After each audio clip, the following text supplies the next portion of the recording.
काश्मीरमधील दहशतवादी हल्ल्यात महाराष्ट्रातील दोघा पर्यटकांचा मृत्यू तर काही पर्यटक जखमी झाल्याची माहिती। दहशतवादी हल्ल्याचा मुख्यमंत्र्यांकडून निषेध। महाराष्ट्रात युतीच्या चर्चांना जोर आलेला असताना दोन्ही ठाकरे बंधू परदेशात। 4 मे नंतरच राज आणि उद्धव ठाकरेंमध्ये युतीची चर्चा होण्याची शक्यता। कामानिमित्त एकत्र आलो तर बिघडलं कुठं? शरद पवारांचं अजितदादांशी झालेल्या गाठभेटींवर स्पष्टीकरण। तर अजितदादा शरद पवार एकत्र आल्यास स्वागत। खासदार बाळामामा म्हात्रेंची भूमिका। गणेश नाईकांच्या नवी मुंबई शिवसेनेची जमवाजमव। महाविकास आघाडीचे 13 नगरसेवक शिवसेनेत प्रवेश करणार। भाजप समोर तगडं आव्हान निर्माण करण्याची शिंदेंची रणनीती।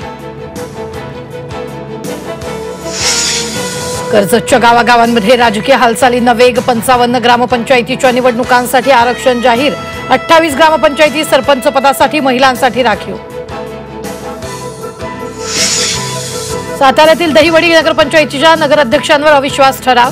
14 नगरसेवकांकडून जिल्हाधिकाऱ्यांकडे अविश्वास ठरावाचं निवेदन।